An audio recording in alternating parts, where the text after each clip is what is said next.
Hi friends, ಎಲ್ಲರಿಗೂ ಜಯ ಕುಟುಂಬ ವ್ಲಾಗ್ಸ್‌ಗೆ ಸ್ವಾಗತ. ಆಸೆ ಸೀರಿಯಲ್‌ನಲ್ಲಿ ಮುಂದಿನ ಸಂಚಿಕೆಯಲ್ಲಿ ಏನೆಲ್ಲ ಆಗುತ್ತೆ ಅಂತ ಪೂರ್ತಿಯಾಗಿ ನೋಡ್ಕೊಂಡ್ ಬರೋಣ ಬನ್ನಿ. ಸಂಚಿಕೆಯ ಶುರುವಿನಲ್ಲಿ ಕುಸುಮ್ ಅವ್ರು ಮಾಡಿರೋ ಸಾಂಬಾರ್ನ ಶಾಂತಿ ಚೆನ್ನಾಗಿಲ್ಲ ಅಂತ ಹೇಳ್ಬೇಕಾದ್ರೆ, ಅದೇ ಈ ಸಾಂಬಾರ್ನ ನಾನ್ ಮಾಡಿದಾಗ ಎಷ್ಟ್ ಚೆನ್ನಾಗಿರುತ್ತೆ ಗೊತ್ತಾ ಅಂತ ಅವಳಿಗವಳೆ ಹೊಗಳ್ಕೋತಾ ಇರ್ತಾಳೆ. ಇದನ್ನ ಕೇಳಿ ರಂಗನಾಥ್ ಮತ್ತೆ ಸೂರ್ಯನ್ಗೆ ಹಳೆ ನೆನ್ಪಾಗುತ್ತೆ. ಶಾಂತಿ ಮಾಡಿರೋ ಸಾಂಬಾರಿಂದ ಇವ್ರೆಷ್ಟು ಹಿಂಸೆ ಅನುಭವಿಸಿದ್ರು ಊಟ ಮಾಡೋದಕ್ಕೆ ಅನ್ನೋದನ್ನ ನೆನ್ಪಿಸ್ಕೊಂಡು ಇಬ್ರು ಒಳಗಡೆನೆ ನಗ್ತಿರ್ತಾರೆ. ಇದನ್ನ ಶಾಂತಿ ನೋಡಿ ಅವ್ರಿಬ್ರು ಗುರಾಯಿಸ್ತಿರ್ತಾಳೆ. ಈ ಕಡೆ ಕನಕ ಮೀನಿನ ಹತ್ರ ಹೋಗಿ, ಅಕ್ಕ, ನಿಮ್ ಸಂಘದಲ್ಲಿ ಕೆಲ್ಸ ಎಲ್ಲ ಹೇಗ್ ನಡೀತಾ ಇದೆ ಅಂತ ವಿಚಾರಿಸ್ತಿರ್ತಾಳೆ. ಕನಕ, ತುಂಬಾ ಚೆನ್ನಾಗ್ ನಡೀತಾ ಇದೆ ಅಂತ ನೀನ ಹೇಳ್ಬೇಕಾದ್ರೆ, ಹಾ, ಹೂ ಕಟ್ಟ ಅಕ್ಕ ಹೇಳ್ತಾ ಇದ್ರು, ಏನೋ ಗೌರ್ಮೆಂಟ್ ಕಡೆಯಿಂದ ಯಾವ್ದೋ ಆರ್ಡರ್ ಬಂದಿದ್ಯಂತೆ ಅಂತ ಕನಕ ಕೇಳ್ಬೇಕಾದ್ರೆ, ಹೌದು ಕಣೆ ಕನಕ, ಇದನ್ನ ಹೇಳೋಣ ಅನ್ಕೊಂಡೆ ಆದ್ರೆ ಮರ್ತೋಗ್ಬಿಡ್ತು ಕಣೆ. ಅದು ಗೌರ್ಮೆಂಟ್ ಫಂಕ್ಷನ್ಗೆ ನಮ್ ಸಂಘದಿಂದಾನೇ ಹೂವಿನ ಅಲಂಕಾರ ಮಾಡೋದಿಕ್ಕೆ ಆರ್ಡರ್ ಸಿಕ್ಕಿದೆ ಕಣೆ ಅಂತ ಮೀನಾ ಹೇಳ್ತಾಳೆ. ಹೌದಕ್ಕ, ಅದಕ್ಕೆ ಅಪ್ಲಿಕೇಶನ್ ನಾನೇ ಹಾಕಿದ್ದು, ಇಷ್ಟ ಜಲ್ದಿ ಸಿಕ್ಬಿಡ್ತಾ ನಿಮ್ಗೆ ಅಂತ ಮಂಜಾ ಕೇಳ್ತಾನೆ. ಹೌದು ಕಣೋ, ಈಗ ಅದಕ್ಕೇನ್ ಬೇಕೋ ಅದ್ರ ವ್ಯವಸ್ಥೆನೇ ನಡೀತಾ ಇದೆ. ಆ ಆರ್ಡರ್ ಏನಾದ್ರೂ ಕರೆಕ್ಟ್ ಆಗಿ ಮುಗಿಸ್ಬಿಟ್ರೆ ದೊಡ್ಡದಾಗಿ ಲಾಭ ಬರುತ್ತೆ ಕಣೋ. ಸಂಘದಲ್ಲಿ ಇರೋರ್ಗೆ ಅದರಿಂದ ತುಂಬಾನೇ ಹೆಲ್ಪ್ ಆಗುತ್ತೆ ಅಂತ ಮೀನಾ ಹೇಳ್ತಿರ್ತಾಳೆ. ಸೂಪರ್ ಅಕ್ಕ ಅಂತ ಮಂಜಾ ಹೇಳ್ಬೇಕಾದ್ರೆ, ಮೀನಾ, ನೀನು ಸಂಘದಲ್ಲಿ ಅಧ್ಯಕ್ಷೆ ಆದ್ಮೇಲೆ ಅಲ್ಲಿರೋರ್ ಎಲ್ರಿಗೂ ಒಳ್ಳೆ ಕೆಲ್ಸನೇ ಮಾಡ್ತಿದ್ಯಮ್ಮ. ನೋಡ್ತಾ ಇರಮ್ಮ, ಮುಂದಿನ ಸಲ ಎಲೆಕ್ಷನ್ ಅಲ್ಲೂ ನೀನೇ ಗೆದ್ದು ಬರೋದು, ಅದಕ್ಕೆ ನಾನ್ ಗ್ಯಾರಂಟಿ ಕೊಡ್ತೀನಿ ಅಂತ ರಂಗನಾಥ್ ಅವರು ಹೇಳ್ತಿರ್ತಾರೆ. ಅದಕ್ಕೆ ಶಾಂತಿ ಮೂತಿ ತಿರುಗಿಸ್ತಿರ್ತಾಳೆ. ಕರೆಕ್ಟ್ ಆಗಿ ಹೇಳ್ದೆ ಡ್ಯಾಡಿ, ಇನ್ಮೇಲೇನಿದ್ರು ನೀ ನಮ್ಮನೆ ಎಲ್ಲದ್ರಲ್ಲೂ ಅಧ್ಯಕ್ಷೆ, ಇವಳನ್ನ ಸೋಲ್ಸೋದಕ್ಕೆ ಯಾರಿಂದನೂ ಸಾಧ್ಯ ಇಲ್ಲ ಅಂತ ಸೂರ್ಯ ಹೇಳ್ತಿರ್ತಾನೆ. ರೀ, ಆತರ ಎಲ್ಲ ಇರ್ಬೇಕು ಅಂತ ನನ್ಗೆ ಯಾವ ಆಸೆನೂ ಇಲ್ಲ. ಬೇರೆಯವ್ರಿಗೆ ಸಹಾಯ ಮಾಡ್ಬೇಕು ಅಂತ ಮನ್ಸಿನವ್ರು ಯಾರಾದ್ರೂ ಮುಂದಿನ ಸಲಿ ಬಂದ್ರೆ ಅವ್ರಿಗೆ ಜಾಗ ಬಿಟ್ಟು ನಾವ್ ಬರ್ತಾ ಇರ್ಬೇಕು ರೀ ಅಂತ ಮೀನಾ ಹೇಳ್ತಾಳೆ. ಅದು ಕರೆಕ್ಟ್ ಮೀನಾ, ಆದ್ರೆ ಬೇರೆಯವ್ರಿಗೆ ಒಳ್ಳೇದ್ ಮಾಡ್ಬೇಕು ಅಂತ ಅನ್ಕೊಳ್ಳೋರೆ ಈಗಿನ ಕಾಲದಲ್ಲಿ ತುಂಬಾ ಕಡಿಮೆ ಅಲ್ಲ, ಏನ್ ಮಾಡೋದು ಅಂತ ಸೂರ್ಯ ಕೇಳ್ತಾನೆ. ಅಕ್ಕ, ನೀನು ಈ ರೀತಿ ಹೂ ಕಟ್ಕೊಂಡು ಆ ಕಡೆ ಯೂನಿಯನ್ ಕೆಲ್ಸನ ನೋಡ್ಕೊಂಡು ಎರಡೂ ನಿಭಾಯಿಸೋದಕ್ಕಾಗತ್ತೇನೆ ಅಕ್ಕ, ನಿನ್ ಕಷ್ಟ ಅನ್ಸಲ್ವಾ ಅಂತ ಕನಕ ಕೇಳ್ಬೇಕಾದ್ರೆ, ಅಯ್ಯೋ ಅದೆಲ್ಲ ಕಷ್ಟ ಅನ್ಸೋದಿಲ್ಲ ಕನಕ, ನನ್ಗೆ ಸಹಾಯ ಮಾಡಕ್ಕೆ ತುಂಬಾ ಜನ ಇದಾರಲ್ಲ ಅಂತ ಮೀನಾ ಹೇಳ್ಬೇಕಾದ್ರೆ, ಸರಿ ಅಕ್ಕ, ಏನಾದ್ರೂ ಹೆಲ್ಪ್ ಬೇಕಿದ್ರೆ ನನ್ನನ್ನ ಕೇಳು, ನಾನ್ ಖಂಡಿತ ಮಾಡ್ತೀನಿ ಅಂತ ಕನಕ ಹೇಳ್ತಾಳೆ. ಈ ಕಡೆ ಶಾಂತಿ ಅನ್ನನ ಅರ್ಧಕ್ಕೆ ಬಿಟ್ಟು ಎದ್ದೇಳ್ಬೇಕಾದ್ರೆ, ಅಯ್ಯೋ ಬೀಗ್ರೆ, ಯಾಕನ್ನ ಹಂಗೆ ಬಿಟ್ಟು ಎದ್ದೇಳ್ತಾ ಇದ್ದೀರಾ? ಸಾಂಬಾರ್ ಏನಾದ್ರೂ ಹಾಕ್ಲಾ ಅಥವಾ ಕೂಟ ಏನಾದ್ರೂ ಹಾಕ್ಲಾ? ನೀವ್ ಸರಿಯಾಗಿ ಏನು ಊಟನೇ ಮಾಡಿಲ್ಲ, ಖಾರ ಜಾಸ್ತಿ ಆಯ್ತಾ ಅಂತ ಕುಸುಮ ಅವರು ವಿಚಾರಿಸ್ತಿರ್ತಾರೆ. ಅಯ್ಯ, ಏನಿದು, ಒಂಚೂರು ಊಟ ಬಿಟ್ಟಿದಿಕ್ಕೆ ಇಷ್ಟೊಂದೆಲ್ಲ ಪ್ರಶ್ನೆನಾ ಅಂತ ಶಾಂತಿ ಕೇಳ್ತಾಳೆ. ಅದು ಹಾಗಲ್ಲ ಬೀಗ್ರೆ, ನಿನ್ಗೆ ಇಷ್ಟ ಆಯ್ತೋ ಇಲ್ವೋ ಅಂತ ಅಷ್ಟೇ ಕೇಳಿದ್ದು ಅಂತ ಕುಸುಮ ಅವ್ರು ಹೇಳ್ತಾರೆ.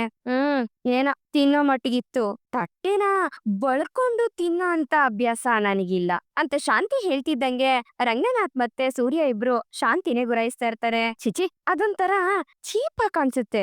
ಯಾವಾಗ್ಲೂ ತಟ್ಟೆಲಿ ಸ್ವಲ್ಪ ಊಟ ಬಿಟ್ಟಿರ್ಬೇಕಂತೆ, ಆ ತರ ತಟ್ಟಿನ ಖಾಲಿ ಬಿಡ್ಬಾರ್ದಂತೆ, ಒಂದೆರಡು ಅನ್ನದ ಅಗ್ಲನಾದ್ರೂ ಬಿಡ್ಬೇಕಂತೆ. ಆ ತರ ನಮ್ದು ಪದ್ಧತಿ, ಅದನ್ನ ಮ್ಯಾನರ್ಸ್ ಅಂತ ಹೇಳ್ತಾರೆ ಅಂತ ಹೇಳಿ ಶಾಂತಿ ಕೈ ತೊಳೆಯೋದಿಕ್ಕೆ ಅಂತ ಹೋಗ್ತಾಳೆ. ಆಗ ರಂಗನಾಥ್ ಮತ್ತೆ ಸೂರ್ಯ ಇಬ್ರು ಹಳೆ ದಿನ ನೆನ್ಪಿಸ್ಕೊತಾ ಇರ್ತಾರೆ.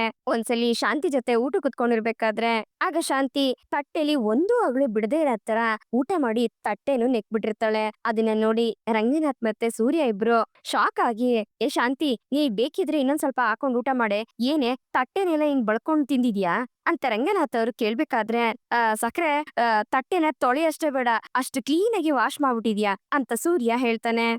ನಾನ್ ಹಂಗೆ ಕಣ, ನಂಗ್ ಹಂಗ್ ತಿಂದ್ರೇನೆ ಊಟ ತಿಂದಂಗಾಗೋದು ಅಂತ ಶಾಂತಿ ಹೇಳ್ತಿರ್ತಾಳೆ. ಇದನ್ನ ನೆನ್ಸ್ಕೊಂಡು ಸೂರ್ಯ ಮತ್ತೆ ರಂಗನಾಥ್ ಇಬ್ರು ನಗ್ತಿರ್ತಾರೆ. ಬೀಗ್ರೆ, ರಸಂ ಇದೆ, ಕುಡಿತೀರಾ? ಜೀರ್ಣ ಆಗುತ್ತೆ ಊಟ ಅಂತ ಕುಸುಮ ಅವರು ಶಾಂತಿನ ಕೇಳ್ಬೇಕಾದ್ರೆ, ಬೇಡ ಬೇಡ, ನನ್ಗೆ ಹೆಚ್ಚಾಗಿ ಊಟ ಮಾಡಿ ಅಭ್ಯಾಸ ಇಲ್ಲ, ನಂದು ಊಟ ಲಿಮಿಟೇ ಯಾವಾಗಿದ್ರು ಅಂತ ಶಾಂತಿ ಹೇಳ್ತಿರ್ತಾಳೆ. ಅಪ್ಪಯ್ಯ, ಅವಾಗವಾಗ ಫ್ಲಾಶ್ ಬ್ಯಾಕ್ ಹೋಗಕ್ಕಾಗಲ್ಲ ಅಪ್ಪಯ್ಯ, ಹೋಗ್ಲಿ ಬಿಟ್ಬಿಡೋಣ ಇದನ್ನ ಅಂತ ಸೂರ್ಯ ರಂಗನಾಥ್ ಅವ್ರ ಹತ್ರ ಹೇಳ್ಬೇಕಾದ್ರೆ, ರಂಗನಾಥ್ ಅವರು ಸರಿ ಅಂತ ತಲೆ ಆಡಿಸ್ತಿರ್ತಾರೆ. ಈ ಕಡೆ ಶಾಂತಿ ಊಟ ಮುಗಿಸಿ ಕುತ್ಕೊಂಡಾದ್ಮೇಲೆ ಕುಸುಮ ಅವರು ಕುಡಿಯೋದಿಕ್ಕೆ ಅಂತ ಕಾಫಿ ತಂದ್ಕೊಡ್ತಾರೆ. ಕಾಫಿ ಕುಡಿಬೇಕಾದ್ರೆ ಈ ಕಡೆ ಶಾಂತಿಗೆ ಕಾಲ್ ಬಂದ್ರೆ ಆ ಕಡೆ ಸೂರ್ಯಂಗೂ ಕಾಲ್ ಬರುತ್ತೆ. ಇಬ್ರು ಒಟ್ಟಿಗೆ ಕಾಲ್ ರಿಸೀವ್ ಮಾಡಿ ಮಾತಾಡ್ಬೇಕಾದ್ರೆ ಸೂರ್ಯನ್ ವಾಯ್ಸ್ ಇಂದ ಶಾಂತಿಗೆ ಮಾತಾಡೋದಕ್ಕಾಗ್ತಿರೋದಿಲ್ಲ. ಇವ್ನ್ ಇರ್ಬೇಕಾದ್ರೆ ನನ್ನಿಂದ ಮಾತಾಡಕ್ ಆಗೋದಿಲ್ಲ ಅಂತ ಹೇಳಿ ಶಾಂತಿ ರೂಮ್ ಹೋಗಿ ಮಾತಾಡ್ತಿರ್ತಾಳೆ. ಈ ಕಡೆ ಸೂರ್ಯನ್ಗೆ ಮಿಶ್ರಾ ಅವರು ಕಾಲ್ ಮಾಡಿರ್ತಾರೆ. ಬನ್ನಿ ಸೂರ್ಯ ಅವರೇ, ನಾನ್ ಇವಾಗ ಫ್ರೀ ಆಗಿದ್ದೀನಿ, ಆ ಫೈನಾನ್ಷಿಯರ್ ಹತ್ರ ಹೋಗಿ ಮಾತಾಡ್ಕೊಂಡ್ ಬರೋಣ ಅಂತ ಮಿಶ್ರಾ ಅವರು ಹೇಳಿರ್ತಾರೆ. ಅದಕ್ಕೆ ಸರಿ ಆಯ್ತು, ಬರ್ತೀನಿ ಅಂತ ಸೂರ್ಯ ಒಪ್ಕೋತಾನೆ. ಈ ಕಡೆ ಶಾಂತಿಗೆ ಲಾಯರ್ ಕಾಲ್ ಮಾಡಿ ಡೈವರ್ಸ್ ಕೇಸ್ ವಾಪಸ್ ತಗೊಳ್ಳೋದ್ರ ಬಗ್ಗೆ ಹೇಳ್ತಿರ್ತಾರೆ. ಅಯ್ಯೋ, ಏನ್ ಮೇಡಮ್ ಈ ರೀತಿ ಹೇಳ್ತಿದ್ದೀರಾ ಅಂತ ಶಾಂತಿ ಕೇಳ್ಬೇಕಾದ್ರೆ, ಇನ್ನೇನ್ ಮೇಡಮ್, ನಿಮ್ ಮಗ ಆಲ್ರೆಡಿ ನಿಮ್ ಸೊಸೆ ಜೊತೆ ಒಂದಾಗಿದ್ದಾನೆ, ಇನ್ನು ಈ ಡೈವರ್ಸ್ ಕೇಸ್ ನಡೆಸಿ ಏನ್ ಪ್ರಯೋಜನ ಅದಕ್ಕೆ ನಿಮ್ ಮಗನ್ ಜೊತೆ ಬಂದು ಈ ಡೈವರ್ಸ್ ಕೇಸ್ ನ ವಾಪಸ್ ತಗೋತೀರೇನೋ ಅಂತ ನಾನು ಅನ್ಕೊಂಡೆ ಅಂತ ಲಾಯರ್ ಹೇಳ್ತಿರ್ತಾರೆ. ಹೌದು, ನಿಮ್ ಮಗ ಆ ರೋಹಿಣಿ ಜೊತೆ ಶೋರೂಮ್ ಅಲ್ಲಿ ಹಲ್ ಕಿಸ್ಕೊಂಡ್ ಮಾತಾಡ್ತಾ ಇದ್ದ, ಅದು ಕೈ ಹಿಡ್ಕೊಂಡ್ ಮಾತಾಡ್ತಿದ್ದ ಅಂತ ಲಾಯರ್ ಹೇಳಿದಾಗ ಅದನ್ನ ಕೇಳಿ ಶಾಂತಿಗೆ ಶಾಕ್ ಆಗತ್ತೆ. ಮೇಡಮ್, ನೀವ್ ಬೇರೆ ಯಾರನ್ನ ನೋಡಿ ತಪ್ಪಾಗಿ ತಿಳ್ಕೊಂಡಿದೀರಾ ಅನ್ಸುತ್ತೆ ಅಂತ ಶಾಂತಿ ಹೇಳ್ಬೇಕಾದ್ರೆ, ಅಲ್ಲ ಮೇಡಮ್, ಏನ್ರಿ ನೀವ್ ಹಿಂಗೆಲ್ಲಾ ಹೇಳ್ತೀರಾ, ನಿಮ್ ಶೋರೂಮ್ ಅಲ್ಲಿ ನಿಮ್ ಮಗ ತಾನೇ ಇರ್ತಾನೆ, ಅಲ್ಲೇ ನಾನ್ ನೋಡಿದ್ದು ಅಂತ ಲಾಯರ್ ಹೇಳ್ಬೇಕಾದ್ರೆ, ಏನ್ ಮೇಡಮ್ ಹಿಂಗೆಲ್ಲಾ ಹೇಳ್ತಾ ಇದ್ದೀರಾ ಅಂತ ಶಾಂತಿ ಕೇಳ್ತಾಳೆ. ಹೌದು ಶಾಂತಿ ಅವ್ರೆ, ಒಂದ್ ಎಸಿ ತಗೊಳ್ಳೋಣ ಅಂತ ನಿಮ್ ಮಗನ್ ಶೋರೂಮ್ ಹೋಗಿದ್ದೆ, ಅಲ್ಲಿ ಏನಾಯ್ತು ಅಂದ್ರೆ ಅಂತ ಹೇಳ್ತಾ ಲಾಯರ್ ಅಲ್ಲಿ ಅವ್ರ ಕಣ್ಣಾರೆ ಏನೇನ್ ನೋಡಿದ್ರೋ ಅದನ್ನೆಲ್ಲ ಶಾಂತಿ ಹತ್ರ ಹೇಳಿದಾಗ ಅದನ್ನ ಕೇಳಿ ಶಾಂತಿಗೆ ಶಾಕ್ ಆಗತ್ತೆ. ನೋಡಿ, ನೀವು ನಿಮ್ ಮಗ ಹೆಚ್ಚು ಕಮ್ಮಿ ಮಾಡ್ಕೊಂಡು ನನ್ಗೆ ಡಿಸ್ಟರ್ಬ್ ಆಗ್ಬೇಡಿ. ನೀವು ಇವಾಗ ಡೈವರ್ಸ್ ತಗೋತಿರೋ ಇಲ್ವೋ ಅದನ್ನ ಇಬ್ರು ಕುತ್ಕೊಂಡ್ ಮಾತಾಡಿ ಡಿಸೈಡ್ ಮಾಡಿ ಅಂತ ಲಾಯರ್ ಹೇಳ್ಬೇಕಾದ್ರೆ, ಅಯ್ಯೋ ಮೇಡಮ್, ಖಂಡಿತ ನಮ್ಗೆ ಡೈವರ್ಸ್ ಬೇಕೇ ಬೇಕು ಅಂತ ಶಾಂತಿ ಹೇಳ್ತಾಳೆ. ಹಾಗಿದ್ರೆ ಆ ರೋಹಿಣಿಯಿಂದ ನಿಮ್ ಮಗನ್ನ ದೂರ ಇರೋದಕ್ಕೆ ಹೇಳಿ. ಇದೇ ರೀತಿ ಮುಂದುವರೆದ್ರೆ 6 ತಿಂಗಳಾದ್ಮೇಲೆ ನಮ್ಗೆ ಡೈವರ್ಸ್ ಬೇಡ ಅಂತ ಅವ್ರಿಬ್ರೇ ಹೋಗಿ ಡಿಸೈಡ್ ಮಾಡಿ ವಾಪಸ್ ತಗೋತಾರೋ ಏನೋ ಅಂತ ಲಾಯರ್ ಹೇಳ್ಬೇಕಾದ್ರೆ ಅದನ್ನ ಕೇಳಿ ಶಾಂತಿಗೆ ಶಾಕ್ ಆಗತ್ತೆ. ಇಲ್ಲ ಮೇಡಮ್, ಆ ತರ ಎಲ್ಲ ಆಗೋದಕ್ಕೆ ನಾನ್ ಬಿಡೋದೇ ಇಲ್ಲ ಅಂತ ಶಾಂತಿ ಹೇಳಿದಾಗ, ನೋಡಿ ಶಾಂತಿ ಅವರೇ, ಅವ್ರಿಬ್ರ ಮಧ್ಯೆ ಅಂಡರ್ಸ್ಟ್ಯಾಂಡಿಂಗ್ ಬೆಳ್ದು ಅವ್ರಿಬ್ರು ಏನಾದ್ರೂ ಒಂದಾದ್ರು ಅಂದ್ರೆ ಅದಕ್ಕೆ ನಾವೇನು ಮಾಡಕ್ಕಾಗೋದಿಲ್ಲ. ಯಾಕಂದ್ರೆ ಅದು ಅವ್ರ ಲೈಫು, ಅದ್ರಲ್ಲಿ ನಾವ್ ಹೇಗ್ ಅಡ್ಡ ಬರಕ್ಕಾಗತ್ತೆ ಹೇಳಿ. ಇಲ್ಲಿ ಈ ತರ ಹೇಳಿ ಆಮೇಲೆ ಜಡ್ಜ್ ಮುಂದೆ ನನ್ಗೆ ಅವಮಾನ ಆದ್ರೆ ಕಷ್ಟ ಆಗತ್ತೆ. ಅವ್ರೇನಾದ್ರೂ ನಿಜವಾಗ್ಲೂ ಒಂದಾಗೋ ರೀತಿ ಇದ್ರೆ ಇವಾಗ್ಲೇ ಕೇಸ್ನ ವಿಡ್ರಾ ಮಾಡ್ಕೊಂಬಿಡಿ ಅಂತ ಲಾಯರ್ ಹೇಳ್ಬೇಕಾದ್ರೆ, ಅಯ್ಯೋ ಮೇಡಮ್, ಆ ರೀತಿ ಎಲ್ಲ ಏನು ಮಾಡಕ್ ಹೋಗ್ಬೇಡಿ ಪ್ಲೀಸ್, ಏನೇ ಆದ್ರೂ ಪರವಾಗಿಲ್ಲ, ನನ್ ಮಗನ್ಗೆ ಡೈವರ್ಸ್ ಬೇಕೇ ಬೇಕು, ಅದಕ್ಕೇನೇನ್ ಮಾಡ್ಬೇಕೋ ಅದನ್ನ ನೀವ್ ನೋಡ್ಕೊಳ್ಳಿ ಸಾಕು ಅಂತ ಶಾಂತಿ ಹೇಳ್ತಾಳೆ. ಸರಿ ಆಯ್ತು, ನೋಡೋಣ ಬಿಡಿ ಅಂತ ಹೇಳ್ತಾ ಲಾಯರ್ ಕಾಲ್ ಕಟ್ ಮಾಡ್ತಾರೆ. ಈ ಕಡೆ ಸೂರ್ಯ ಮೀನನ್ನ ಕರ್ಕೊಂಡು ಫೈನಾನ್ಷಿಯರ್ನ ಮೀಟ್ ಮಾಡ್ತೀನಿ ಅಂತ ಹೇಳಿ ರಂಗನಾಥ್ಗೆ ಹೇಳಿ ಬಾಯ್ ಅಂತ ಅಲ್ಲಿಂದ ಹೊರಡ್ತಾನೆ. ಅಷ್ಟರಲ್ಲಿ ಶಾಂತಿ ಕೂಡ ಮನೋಜನ ನೋಡ್ಬೇಕು, ನಾನ್ ಶೋರೂಮ್ ಹೋಗ್ಬೇಕು ಅಂತ ಆಚೆ ಹೋಗ್ಬೇಕಾದ್ರೆ, ಯಾಕೆ ಶಾಂತಿ ಇಷ್ಟೊಂದು ಟೆನ್ಷನ್ ಅಲ್ಲಿದ್ಯಾ, ಏನಾಯ್ತು ಅಂತ ರಂಗನಾಥ್ ಅವ್ರು ಕೇಳ್ತಾರೆ. ಸಮಸ್ಯೆ ಇದೆಯೋ ಇಲ್ವೋ ಅಂತ ಅಲ್ಲಿ ಹೋಗಿ ನೋಡಿದ್ರೇನೆ ನನ್ ಗೊತ್ತಾಗೋದು, ನಾನ್ ಇವಾಗ್ಲೇ ಹೋಗ್ಬೇಕು ಅಂತ ಹೇಳ್ತಾ ಶಾಂತಿ ಅರ್ಜೆಂಟ್ ಆಗಿ ಅಲ್ಲಿಂದ ಹೊರಡ್ತಾಳೆ. ಯಾಕೆ ಇವಳು ಈ ರೀತಿ ಹೋಗ್ತಿದ್ದಾಳಲ್ಲ ಅಂತ ರಂಗನಾಥ್ ಅವರು ಯೋಚನೆ ಮಾಡ್ತಿರ್ತಾರೆ. ಈ ಕಡೆ ಮೀನಾ, ಸೂರ್ಯ ಮತ್ತೆ ಆ ಮಿಶ್ರಾ 3 ಜನ ಆ ಫೈನಾನ್ಷಿಯರ್ ಆಫೀಸ್ಗೆ ಹೋದಾಗ ಅಲ್ಲಿ ಆ ಫೈನಾನ್ಷಿಯರ್ ಪಿ ಎ ಸೂರ್ಯನ್ಗೆ ಬೈತಿರ್ತಾನೆ. ಏನ್ ಸರ್, ನಿಮ್ಗೇನ್ ಬೇರೆ ಮಾಡಕ್ ಕೆಲ್ಸ ಇಲ್ವಾ, ಯಾಕ್ರಿ ಇಲ್ಲಿ ಬರ್ತೀರಾ ಅಂತ ಕೇಳ್ತಾನೆ. ಹಾ, ನೀನೇ ನೋಡಕ್ ಬಂದಿಲ್ಲ, ನಿಮ್ ಬಾಸ್ ನೋಡಕ್ ಬಂದಿರೋದು. ನಿಮ್ ಬಾಸ್ ಎಲ್ಲಿ ಅಂತ ಸೂರ್ಯ ಕೇಳ್ತಾನೆ. ಇಲ್ಲ, ಇವತ್ತು ಅವ್ರು ಯಾರನ್ನು ನೋಡೋದಿಲ್ಲ ಅಂತ ಫೈನಾನ್ಷಿಯರ್ ಪಿ ಎ ಹೇಳ್ತಾನೆ. ಏಕೆ, ನಿಮ್ ಬಾಸ್ಗೆ ಏನಾದ್ರೂ ಕಣ್ಗೆ ಸರ್ಜರಿ ಆಗಿದ್ಯಾ ಅಂತ ಸೂರ್ಯ ಕೇಳ್ಬೇಕಾದ್ರೆ, ಏನ್ ಸರ್ ಈ ರೀತಿ ಎಲ್ಲ ಮಾತಾಡ್ತೀರಾ, ಹೇಳಾಯ್ತಲ್ವಾ ಅವ್ರು ಯಾರನ್ನ ಇವತ್ ನೋಡೋದಿಲ್ಲ ಅಂತ, ಅವ್ರಿಗೆ ಮೀಟಿಂಗ್ ಇದೆ ಇವತ್ತು, ಹೋಗಿ ನೀವ್ ಇಲ್ಲಿಂದ ಅಂತ ಫೈನಾನ್ಷಿಯರ್ ಪಿ ಎ ಹೇಳ್ತಿರ್ತಾನೆ. ಪರವಾಗಿಲ್ಲ, ಮೀಟಿಂಗ್ ಮುಗಿದ್ಮೇಲೆ ಅವ್ರನ್ನ ನೋಡ್ಕೊಂಡ್ ಹೋಗ್ತೀನಿ ಅಂತ ಸೂರ್ಯ ಹೇಳ್ತಾನೆ. ಹಾಗಾದ್ರೆ 3 ಅವರ್ ವೇಟ್ ಮಾಡ್ಬೇಕಾಗತ್ತೆ ನೀವು ಅಂತ ಪಿ ಎ ಹೇಳ್ಬೇಕಾದ್ರೆ, ಏಯ್ ಏನು ಒಂದ್ ಕೆಲ್ಸ ಮಾಡ್ತೀನಿ, ಬೆಡ್ಶೀಟ್ ದಿಮ್ ತಗೊಂಡ್ ಬಂದ್ಬಿಟ್ಟು ಇಲ್ಲೇ ಮಲ್ಕೊಂಡ್ಬಿಡ್ಲಾ, ಅವತ್ತು ಇದೇ ತರ ಫುಲ್ ಆಗಿ ನಮ್ಮನ್ನ ದಿನ ಪೂರ್ತಿ ನಾಯಿ ತರ ಅಲ್ಲಿ ಇಲ್ಲಿ ಅಂತ ಅಲಿಸ್ಬಿಟ್ರಿ, ಇವತ್ತು ಆ ಮನುಷ್ಯನ ನಾನ್ ನೋಡ್ದೆ ಹೋಗೋದಕ್ಕೆ ಸಾಧ್ಯನೇ ಇಲ್ಲ, ಬರೋದಕ್ಕೆ ಹೇಳ ಅಂತ ಸೂರ್ಯ ಹೇಳ್ತಾನೆ. ಹಲೋ, ಏನು ಗಲಾಟೆ ಮಾಡ್ತಿದ್ದೀರಾ, ಪೊಲೀಸ್ಗೆ ಫೋನ್ ಮಾಡ್ಬೇಕಾಗತ್ತೆ ಅಂತ ಪಿ ಎ ಹೇಳ್ಬೇಕಾದ್ರೆ, ಓ ಫೋನ್ ಮಾಡ್ತೀಯಾ, ಮಾಡ ನೋಡ್ತೀನಿ ಅಂತ ಸೂರ್ಯ ಹೇಳ್ತಾನೆ. ರೀ ಸುಮ್ನೆ ಇರ್ರಿ ಅಂತ ಮೀನಾ ಸೂರ್ಯನ ಸಮಾಧಾನ ಮಾಡ್ತಾಳೆ. ಸೂರ್ಯ ಬ್ರೋ, 1 ನಿಮಿಷ ಇರಿ, ಸೈಡಿಗೆ ಬನ್ನಿ ಅಂತ ಹೇಳ್ತಾ ಮಿಶ್ರಾ ಪಿ ಎ ಹತ್ರ ಹೋಗಿ ನಾನ್ ನಿಮ್ ಬಾಸ್ ನ ನೋಡ್ಬೇಕು ಅಂತ ಹೇಳ್ತಾನೆ. ಏನ್ ಸರ್ ನೀವು ನಿಮ್ಗ್ ಸಪರೇಟ್ ಆಗಿ ಹೇಳ್ಬೇಕಾ, ಇವತ್ತು ಅವ್ರು ಬಿಸಿ ಇದಾರೆ, ಅವ್ರನ್ನ ಯಾರು ನೋಡಕ್ ಆಗೋದಿಲ್ಲ ಇವತ್ತು, ಏನು ಇವ್ರಿಗೆ ರೆಕಮೆಂಡ್ ಮಾಡೋದಕ್ಕೆ ಜೊತೆಲ್ ಬಂದಿದ್ದೀರಾ ಅಂತ ಪಿ ಎ ಹೇಳ್ತಿರ್ತಾನೆ. ಆಗ ಮಿಶ್ರಾ ತನ್ನ ಐಡಿನ ಪಿ ಎಗೆ ತೋರಿಸ್ತಾನೆ. ನಾನು ಇನ್ಕಮ್ ಟ್ಯಾಕ್ಸ್ ಆಫೀಸರು, ನಿಮ್ ಬಾಸ್ ಹತ್ರ ಹೋಗಿ ಹೇಳು ನಾನ್ ಬಂದಿದ್ದೀನಿ ಅಂತ ಹೇಳ್ಬೇಕಾದ್ರೆ ಅವ್ರ ಐಡಿ ಕಾರ್ಡ್ ನ ನೋಡ್ತಿದ್ದಂಗೆ ಪಿ ಎ ಮತ್ತೆ ಅಲ್ಲಿರೋ ರಿಸೆಪ್ಷನಿಸ್ಟ್ ಇಬ್ರಿಗೂನು ಭಯ ಆಗೋದಕ್ಕೆ ಶುರು ಆಗತ್ತೆ. ಸರ್ ನೀವಿಲ್ಲಿ ಅಂತ ಪಿ ಎ ಕೇಳ್ಬೇಕಾದ್ರೆ, ಹಾ ಇವಾಗ ನಿಮ್ ಬಾಸ್ ಬರ್ಲೇಬೇಕಲ್ಲ ಬಾಸು ಅಂತ ಸೂರ್ಯ ಕೇಳ್ತಾನೆ. ಇವಾಗ ಅವ್ರನ್ನ ಕರ್ಕೊಂಡ್ ಬರ್ತೀನಿ ಸರ್ ಅಂತ ಹೇಳ್ತಾ ಭಯದಲ್ಲಿ ಪಿ ಎ ಫೈನಾನ್ಷಿಯರ್ ಹತ್ರ ಓಡೋಗ್ತಾನೆ. ಸಾರ್, ಕಾಲ್ ನೋವಾಗೋವರ್ಗು ನಾವ್ ಇಲ್ಲಿ ನಿಂತಿದ್ರುನು ನಮ್ಮನ್ನ ಕಿವಿಗೆ ಹಾಕೊಳ್ಳಿಲ್ಲ, ಆದ್ರೆ ನೀವು ಕಾರ್ಡ್ ತೋರಿಸ್ತಿದ್ದಂಗೆ ಎದ್ನೋ ಬಿದ್ನೋ ಅಂತ ಓಡೋಗ್ಬಿಟ್ರಲ್ಲ ಸಾರ್ ಅಂತ ಸೂರ್ಯ ಹೇಳ್ಬೇಕಾದ್ರೆ ಅದಕ್ಕೆ ಮಿಶ್ರಾ ನಗ್ತಿರ್ತಾನೆ. ಇದಕ್ಕೆ ಸರ್ ಹೇಳೋದು ಅಧಿಕಾರಕ್ಕಿರೋ ಪವರ್ ಅಂತ ಸೂರ್ಯ ಹೇಳ್ಬೇಕಂದ್ರೆ, ಇಲ್ಲ ಸೂರ್ಯ, ಇದು ಪವರ್ ಅಲ್ಲ, ಇದು ರೆಸ್ಪಾನ್ಸಿಬಿಲಿಟಿ ಅಂತ ಮಿಶ್ರಾ ಹೇಳ್ತಾನೆ. ಸರಿಯಾಗಿ ಹೇಳಿದ್ರಿ ಸರ್. ನಮ್ಮ ಕೆಲ್ಸನ ನಾವು ಕರೆಕ್ಟ್ ಆಗಿ ಮಾಡಿದ್ರೆ ತಪ್ಪಾಗಿರೋರೆಲ್ರಿಗೂನು ಆ ಭಯ ಬಂದೇ ಬರುತ್ತೆ ಅಂತ ಮೀನಾ ಹೇಳ್ತಿರ್ತಾಳೆ. ಕರೆಕ್ಟ್ ಆಗಿ ಹೇಳಿದ್ರಿ ಅಂತ ಮಿಶ್ರಾ ಹೇಳ್ತಿರ್ತಾನೆ. ನನ್ ವೈಫು ಇವಾಗ ಸಂಘಕ್ಕೆ ಅಧ್ಯಕ್ಷೆ ಸರ್. ಅದಕ್ಕೇನೆ ಇದನ್ನೆಲ್ಲ ಚೆನ್ನಾಗಿ ತಿಳ್ಕೊಂಡಿದ್ದಾಳೆ. ವೈಫು ಬೆಸ್ಟ್ ವೈಫು ಅಂತ ಸೂರ್ಯ ಮೀನನ್ನ ಹೊಗಳ್ತಿರ್ತಾನೆ. ಅಷ್ಟ್ರಲ್ಲಿ ಫೈನಾನ್ಷಿಯರ್ ಎದ್ನೋ ಬಿದ್ನೋ ಅಂತ ಮಿಶ್ರಾ ಹತ್ರ ಬರ್ತಾನೆ. ಸರ್ ಒಳಗಡೆ ಬನ್ನಿ ಸರ್ ಅಂತ ಫೈನಾನ್ಷಿಯರ್ ಕರಿಬೇಕಾದ್ರೆ ಮಿಶ್ರಾ ಆ ಫೈನಾನ್ಷಿಯರ್ನೇ ಗುರಾಯಿಸ್ತಾ ಇರ್ತಾನೆ. ಹೌದು, ನೀವಿಬ್ರು ಇಲ್ಲೇನ್ ಮಾಡ್ತಾ ಇದೀರಾ? ಇಲ್ಲಿಂತ ಬಂದ್ರಿ ಅಂತ ಫೈನಾನ್ಷಿಯರ್ ಸೂರ್ಯನ ಕೇಳ್ಬೇಕಾದ್ರೆ ನಾವ್ ಯಾಕೆ ಇಲ್ಲಿಗ್ ಬಂದಿದೀವಿ ಅಂತ ತಮಗ್ ಗೊತ್ತಿಲ್ವೋ ಅಂತ ಸೂರ್ಯ ಕೇಳ್ತಿರ್ತಾನೆ. Anyway, my name is Mishra, income tax officer. ನಾನು ಸೂರ್ಯ ಮತ್ತೆ ಮೀನಿಂಗೆ ಫ್ರೆಂಡ್ಸ್ ಆಗ್ಬೇಕು ಅಂತ ಆಫೀಸರ್ ಹೇಳ್ತಿದ್ದಂಗೆನೆ ಅದನ್ನ ಕೇಳಿ ಫೈನಾನ್ಷಿಯರ್ಗೆ ಭಯ ಆಗತ್ತೆ. ಏನೋ ಫ್ರೆಂಡ್ಸಾ? ಅಲ್ಲ, ಇವನೊಬ್ಬ ಕಾರ್ ಡ್ರೈವರ್, ಆಯಮ್ಮ ಬಂದು ಹೂ ಮಾರೋಳು. ನಿಮ್ಮಿಬ್ರ ಮಧ್ಯೆ ಫ್ರೆಂಡ್ಶಿಪ್ ಅದ್ ಹೇಗ್ ಸರ್ ಅಂತ ಫೈನಾನ್ಷಿಯರ್ ಕೇಳ್ತಾನೆ. ಅದಕ್ಕೂ ಇದಕ್ಕೂ ಏನ್ರಿ ಸಂಬಂಧ? ಕೆಲ್ಸ ಯಾವ್ದಾದ್ರೇನು, ಫ್ರೆಂಡ್ಶಿಪ್ಗೆ ಕೆಲ್ಸ ಸ್ಟೇಟಸ್ ಇದ್ಯಾವ್ದು ಮುಖ್ಯ ಇರೋದಿಲ್ಲ. ಒಳ್ಳೆ ಮನುಷ್ಯರಾಗಿದ್ರೆ ಅಷ್ಟು ಸಾಕು ಅಂತ ಮಿಶ್ರಾ ಸರ್ ಹೇಳ್ತಿರ್ತಾರೆ. ಸರ್ ನಮ್ಗೆ ಕ್ಲಾಸ್ಮೇಟ್, ಅದೆಲ್ಲ ನಿನ್ಗೆ ಹೇಳಿದ್ರು ಅರ್ಥ ಆಗೋದಿಲ್ಲ ಬಿಡು ಅಂತ ಸೂರ್ಯ ಹೇಳ್ತಿರ್ತಾನೆ. ಸರ್ ಒಳಗಡೆ ಬನ್ನಿ ಸರ್ ಮಾತಾಡೋಣ ಅಂತ ಫೈನಾನ್ಷಿಯರ್ ಹೇಳ್ಬೇಕಾದ್ರೆ ಇರ್ಲಿ, ಸ್ಟ್ರೈಟ್ ಆಗಿ ಪಾಯಿಂಟ್ಗೆ ಬರೋಣ. ಇವ್ರ ಮನೆಗೆ ನೋಟಿಸ್ ಕಳಿಸಿ ಸೀಲ್ ಹಾಕ್ಸಿದ್ಯಾ, ಇದಕ್ಕೆ ರೀಸನ್ ಏನು ಅಂತ ಮಿಶ್ರಾ ಕೇಳ್ಬೇಕಾದ್ರೆ ಸರ್ ಅವ್ರು ನನ್ಗೆ 38 ಲಕ್ಷ ರೂಪಾಯಿ ಕೊಡ್ಬೇಕು ಅಂತ ಫೈನಾನ್ಷಿಯರ್ ಹೇಳ್ತಾನೆ. ಅದಕ್ಕೆ ಟೈಮ್ ಕೊಡ್ಬೇಕು. ಆಲ್ರೆಡಿ ಅವರು 10 ಲಕ್ಷ ಕಟ್ಟಿದ್ದಾರೆ. ಆಕ್ಚುಲಿ ಅವ್ರ ಬ್ರದರ್ ನಿಮ್ ಹತ್ರ ಟೋಟಲ್ ಆಗಿ ಎಷ್ಟು ತಗೊಂಡಿದ್ದಾರೆ ಅಂತ ಮಿಶ್ರಾ ಕೇಳ್ಬೇಕಾದ್ರೆ ಅದು ಸರ್ ಸ್ವಲ್ಪ ಅಕೌಂಟ್ ನೋಡ್ಬೇಕು ಅಂತ ಫೈನಾನ್ಷಿಯರ್ ಭಯದಲ್ಲೇ ಹೇಳ್ತಾನೆ. ಹಾಗಿದ್ರೆ ಸರಿಯಾದ ಲೆಕ್ಕಾಚಾರ ಇಲ್ದೇನೆ ಅವ್ರಿಗೆ ನೀವು ಲೋನ್ ಕೊಟ್ರಾ ಅಂತ ಮಿಶ್ರಾ ಸರ್ ಕೇಳ್ತಾರೆ. ಸಾರ್ ಅದೆಲ್ಲ ಕಳ್ಳ ಲೆಕ್ಕ ಸರ್ ಅಂತ ಸೂರ್ಯ ಹೇಳ್ಬೇಕಾದ್ರೆ ಸರಿಯಾಗಿ ಲೆಕ್ಕಾಚಾರ ಇರೋರಾದ್ರೆ ಕೇಳ್ತಿದ್ದಂಗೆ ಹೇಳ್ತಿದ್ರು ಅಲ್ವಾ ಸರ್ ಅಂತ ಮೀನಾ ಕೇಳ್ತಾಳೆ. ಸರ್ ಪ್ಲೀಸ್ ಒಳಗಡೆ ಬನ್ನಿ ಸರ್ ಮಾತಾಡೋಣ ಅಂತ ಫೈನಾನ್ಷಿಯರ್ ಕರೀತಾನೆ ಇರ್ತಾನೆ. ಸರಿ ಆಯ್ತು ನಡೀರಿ ಅಂತ ಹೇಳ್ತಾ ಮಿಶ್ರಾ ಸೂರ್ಯ ಮತ್ತೆ ಮೀನನ್ ಜೊತೆ ಆಫೀಸ್ಗೆ ಹೋಗಿ ಕುತ್ಕೋತಾರೆ. ನೋಡಿ ಮಿಸ್ಟರ್, ಅವರು ತುಂಬಾನೇ ಹಾನೆಸ್ಟ್ ಆಗಿರೋರು, ಕಷ್ಟಪಟ್ಟು ದುಡಿತಾರೆ. ಆಲ್ರೆಡಿ ಅವ್ರು ನಿಮ್ಗೆ 10 lakhs ಪೇ ಮಾಡಿದ್ದಾರೆ. ಇನ್ ಉಳಿದಿರೋ ಬ್ಯಾಲೆನ್ಸ್ ಅಮೌಂಟ್ ನು ಸೆಟಲ್ ಮಾಡ್ತಾರೆ. ನೀವು ಬಡ್ಡಿ ಮೇಲೆ ಬಡ್ಡಿ ಹಾಕಿ ದುಡ್ಡನ್ನ ಜಾಸ್ತಿ ಮಾಡ್ಕೊಂಡು ಹೋಗ್ತಿದ್ದೀರಾ. ಅದ್ರಲ್ಲಿ ಬೇರೆ ನೋಟಿಸ್ ಬೇರೆ ಕಳ್ಸಿದೀರಾ. ಅಷ್ಟು ಸಾಲದು ಅಂತ ಮನೆಗೆ ಸೀಲ್ ಬೇರೆ ಹಾಕ್ಸಿದೀರಾ. ನಿಮ್ ಅಕೌಂಟ್ಸ್ ಎಲ್ಲ ಚೆಕ್ ಮಾಡಿದ್ರೆ ನೀವ್ ಎಷ್ಟು ಹಾನೆಸ್ಟ್ ಆಗಿದ್ದೀರಾ ಅಂತ ಗೊತ್ತಾಗೋಗ್ಬಿಡುತ್ತೆ. ಒಂದ್ ಕಾಲ್ ಮಾಡಿದ್ರೆ ಸಾಕು, ನಮ್ ಇಡೀ ಡಿಪಾರ್ಟ್ಮೆಂಟೇ ಇಲ್ಲಿರುತ್ತೆ ಅಂತ ಮಿಶ್ರಾ ಹೇಳ್ತಿದ್ದಂಗೆ ಅಷ್ಟೊತ್ಗಾಗ್ಲೆ ಫೈನಾನ್ಷಿಯರ್ ನಡ್ಗೋದಕ್ಕೆ ಶುರು ಮಾಡ್ತಾನೆ. ನಿಮ್ ಆಫೀಸ್, ನಿಮ್ ಮನೆ, ನಿಮ್ಗೆ ಯಾವ್ಯಾವ ಜಾಗ ಇದೆಯೋ ಎಲ್ಲಾ ಕಡೆ ರೈಡ್ ಆಗತ್ತೆ.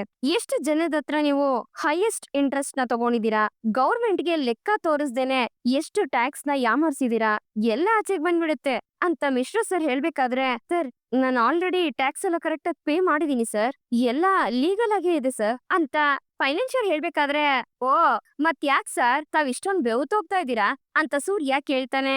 ಆಗ ಆ ಫೈನಾನ್ಷಿಯರ್ ಖರ್ಚಿಗೆ ತಗೊಂಡು ತನ್ ಮುಖನ ಒರ್ಸ್ಕೊತಿರ್ತಾನೆ.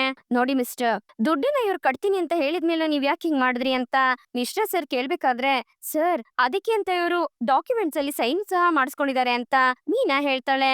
ಅದು ಅಲ್ದೆ 3 ತಿಂಗಳು ಟೈಮ್ ಕೊಟ್ಟಿದ್ದಾರೆ ಸರ್ ಅಂತ ಮೀನಾ ಹೇಳ್ಬೇಕಾದ್ರೆ ಟೈಮ್ ಕೊಟ್ಟಿದ್ಮೇಲೆ ನೀವ್ ಹೇಗ್ ಸರ್ ನೋಟಿಸ್ ಕಳಿಸಿ ಸೀಲ್ ಹಾಕ್ಸಿದ್ರಿ? ನೋಡಿ ನಿಮ್ಗೆ ಎರಡೇ ಆಪ್ಷನ್, ಅವ್ರ ಮನೆಗೆ ಹಾಕ್ಸಿರೋ ಸೀಲ್ನ ತೆಗ್ಸಿ, ಇಲ್ಲ ಅಂದ್ರೆ ನಿಮ್ ಲೆಕ್ಕಾಚಾರನೆಲ್ಲ ನಮ್ಗೆ ತೋರ್ಸ್ಬೇಕಾಗತ್ತೆ. ನಾನು ಒಂದ್ ಕಾಲ್ ಮಾಡಿದ್ರೆ ಸಾಕು, ಎಂಟೈರ್ ಟೀಮ್ ಇಲ್ಲಿರುತ್ತೆ, ಯೋಚನೆ ಮಾಡಿ ಅಂತ ಮಿಶ್ರಾ ಸರ್ ಹೇಳ್ಬೇಕಾದ್ರೆ ಸರ್ ಸರ್ ಪ್ಲೀಸ್ ಸರ್ ಇದೆಲ್ಲ ಬೇಡ ಸರ್ ಅಂತ ಫೈನಾನ್ಷಿಯರ್ ಗೋಗರಿತಿರ್ತಾನೆ. ಸರಿ ಹಾಗಿದ್ರೆ ಅವ್ರಿಗೆ ಟೈಮ್ ಕೊಡ್ರಿ ಅಂತ ಮಿಶ್ರಾ ಸರ್ ಹೇಳ್ಬೇಕಾದ್ರೆ ಸರ್ ನಾನು ನಿಮ್ಗೊಂದ್ ಸತ್ಯ ಹೇಳ್ಬೇಕು. ಆಕ್ಚುಲಿ ನಾನ್ ಇವ್ರು ಕೊಟ್ಟಿರೋ ದುಡ್ಡು ಅದ್ಯಾವ್ದು ನಂದಲ್ಲ ಅಂತ ಫೈನಾನ್ಷಿಯರ್ ಹೇಳ್ತಿದ್ದಂಗೆ ಅದನ್ನ ಕೇಳಿ ಸೂರ್ಯ ಮತ್ತೆ ಮೀನಿಂಗೆ ಶಾಕ್ ಆಗತ್ತೆ. ನೀನೆ ತಾನೇ ಸೈನ್ ಮಾಡಿಸ್ಕೊಂಡು ನಮ್ಮ ಅಣ್ಣಂಗೆ ದುಡ್ಡೆಲ್ಲ ಕೊಟ್ಟಿರೋದು ಅಂತ ಸೂರ್ಯ ಕೇಳ್ತಾನೆ. ಅದು ನಿಮ್ ದುಡ್ಡಲ್ಲ ಅಂದ್ರೆ ಬೇರೆ ಯಾರ್ ದುಡ್ಡು ಅಂತ ಮಿಶ್ರಾ ಸರ್ ಕೇಳ್ಬೇಕಾದ್ರೆ ಸರ್ ಅದು ನನಗ್ ಗೊತ್ತಿರೋರೊಬ್ರು, ಅವ್ರ ಹೆಸರು ವಿಶಾಲಾಕ್ಷಿ ಅಂತ, ಅವರೇ ಇವ್ರಿಗೆಲ್ಲ ದುಡ್ಡು ಕೊಟ್ಟಿರೋದು ಅಂತ ಫೈನಾನ್ಷಿಯರ್ ಹೇಳ್ತಿದ್ದಂಗೆ ಅದನ್ನ ಕೇಳಿ ಸೂರ್ಯ ಮೀನಿಂಗೆ ಶಾಕ್ ಆಗತ್ತೆ. ಏನು ವಿಶಾಲಾಕ್ಷಿ ದುಡ್ಡ ಅಂತ ಮೀನಾ ಶಾಕ್ ನಲ್ಲಿ ಕೇಳ್ತಾಳೆ. ಅವ್ರು ಯಾರು ಅಂತ ಮಿಶ್ರಾ ಸರ್ ಕೇಳ್ಬೇಕಾದ್ರೆ ಸರ್ ಅದೇ ಸರ್ ನಾನು ಅವತ್ ಹೇಳಿದ್ನಲ್ಲ, ಮೀನಾ ಎಲೆಕ್ಷನ್ ಅಲ್ಲಿ ನಿಂತ್ಕೋಬೇಕಾದ್ರೆ ಇವಳು ವಿರುದ್ಧವಾಗಿ ಇನ್ನೊಬ್ಳು ಹೆಂಗ್ಸು ನಿಂತಿದ್ಲು, ಅವಳು ಸೋತೋದ್ಲು ಅಂತ, ಅವಳೆ ಸರ್ ಅದೇ ವಿಶಾಲಾಕ್ಷಿ ಅಂತ ಸೂರ್ಯ ಹೇಳ್ತಾನೆ.